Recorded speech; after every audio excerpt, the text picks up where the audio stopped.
Hello, my oops. Let me put the window up. Don't have to tell me twice. What? Turn my radio off too. How's everyone doing? Well, the guarantee is over here for me. It is 9 a.m. It's 9 a.m. And yeah, I manipulated Lyft app and Uber app this morning, and it did pretty good. I hit my goal for this morning, so I'm good. Any other time that I do is extra, but thank God I hit my mark and all is well. So I like this idea of saving a goal, because sometimes I would just, whatever I get, I got. But now I'm focusing on the goal.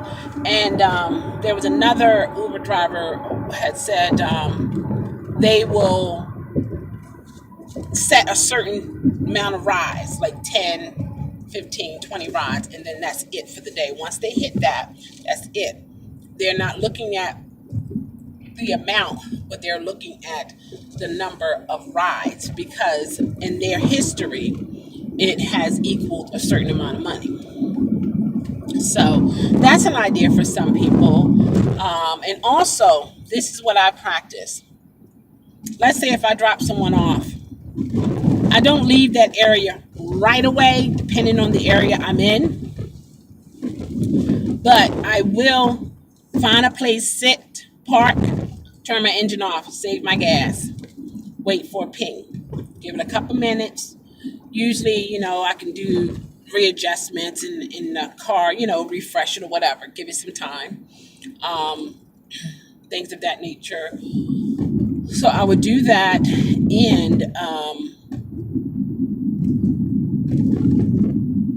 was looking at that thing there, and take a little break there, in a sense, instead of just dropping off and riding around because you're burning your gas. So I will do that, and 9 out of 10, I usually get a ping within 3 minutes of me dropping someone off. And I noticed that after I would drop a customer off and leave, and then I would get a ping in that very same area that is now behind me. And I don't take it because I feel like I'm taking myself in circles, but I don't want to affect my ratings. So what I do, I'll sit and wait, depending on the area. Like I said, depending on the area that I'm in, because safety's first. And I usually get a ping, and it's, find a area, find a parking lot that you can actually just sit on, put some hazard lights on, act like you're doing some paperwork or something, so to the naked eye, it's like a reason why you're there. And you're not going to be there a long time. Now, if you turn the engine off, you lean the seat back, and you're pulling out your covers and your pillows, then that's going to be a flag to say, she or he look like they trying to stay here for a little bit. And they can't do that. Now, of course, don't break any privacy laws and things of that nature. But find a little place where you can just sit there and not have to burn your gas just driving around. And that's how I used to do in the beginning. I would just drive around, waiting for a ping. And I found myself filling my vehicle up pretty frequently. Every time I got to like a half tank, I would be filling it up. And at that time, I didn't have a whole lot of rides. But now it has changed, and it seems to me that Uber and Lyft, they, I guess, monitor you when you first start, and then after that, they start offering you power bonus and guarantees and stuff like that. And I must say I like it, because I'll start out like about 6 in the morning. Usually with Lyft, it starts at 6 for me for the bonus, and then Uber will start around 7. So usually I'm in that area that I need to be in around 7 o'clock. What I was thinking about doing today was I was like not even a quarter mile away from my drop off for Lyft customer. And I was going to turn my Uber app on, but then I said, what if something happens?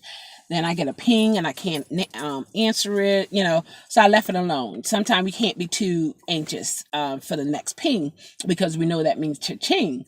So I didn't turn it on. So I waited, and I'm glad I did because I had to make that left turn, put my hazard lights on, and she had to cross from one side of my car in my car to the back passenger side to the left. So I'm glad I didn't put the Uber app on. So I put it on after I actually dropped her off. And yeah, it's been a pretty hot morning this morning.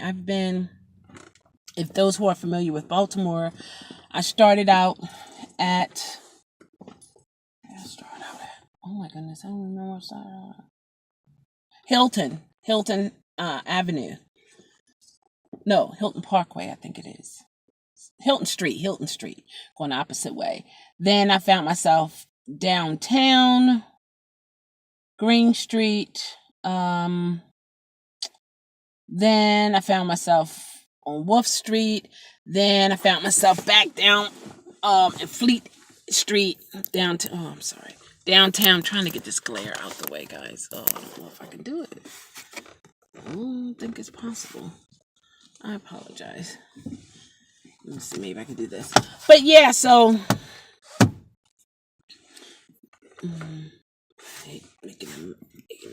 there we go. Now I'm driving sideways, trying to get the glare out your guys' eyes. So yeah, that's how that works when it comes to doing the ride share. Put both apps on if you have both apps. Put them on, whichever one pings first, that's the direction you go. A lot of times, one app will bring you to an area that is hot for the other, or vice versa. So, but it's a benefit. I enjoy it. And oh my goodness, the sky is so beautiful in the mornings, guys. Oh my goodness, if I can just get on a hill and just look up until the sunrise, it is, oh my goodness. Does anyone else feel the same way? This seatbelt's getting to me. Does anyone else feel the same way when it comes to the sky? I love it. I love it, guys. I really do. I think, I'm not sure, but I think one of my customers were about to doze off. And I was looking at the sky and it was like, wow. I said, oh my goodness, look at that. And I'm not sure because I didn't really see, but she was quiet back there. And, she said, oh yeah, that looks pretty. It's nice. Then it seemed like she dozed back off again.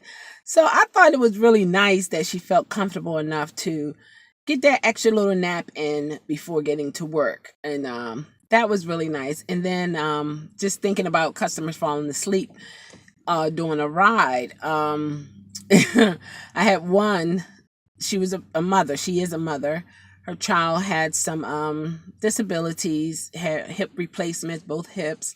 He's an adorable little boy, and he had his contact lenses put in, permanent lens. What is it called?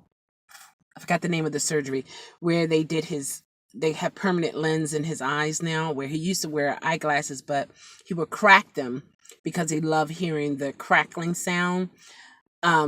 Those who know about my ASMR channel, you will understand what I'm saying. And I was talking to her and I was saying sometimes just 15 minutes, just 5-minute nap, it just rejuvenate. Well, I can't talk now. Rejuvenating. And so next thing I know, I heard,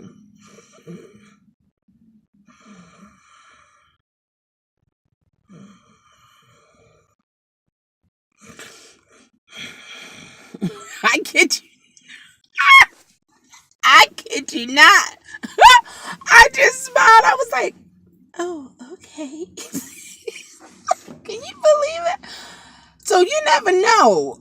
and I was okay with it. I know snoring is not the best thing to hear because it's affecting their breathing, but I would prefer to hear a little snoring than nothing. And there, is like totally, you can't, because you're driving. So if you're hearing something like, okay, they are breathing, you can't always be like, because you got to keep your eye on the road. And so we got to the destination. I said, "Oh, we're here." Very nice and quiet, like, "Oh, we're here." No, we're here. And so she woke up, and you could tell she just felt so refreshed, and it was amazing. It was really, so it's a plus if you can give your customers a nice ride. They feel comfortable in your vehicle, and they could take a nap, you know, to their before they get to their destination. I think that's a plus, So yeah, I just thought about that today. That was just it just put a smile on my face early this morning. And yeah, guys. It's really, to me, it's a blessing to if you would have if you've seen some of my videos. I don't know if I made videos back then, how I was feeling at the time when I started out with Uber and Lyft. But my thoughts of it was not the best. I didn't think I would do well. You know how the unknown can be kind of, you know, mind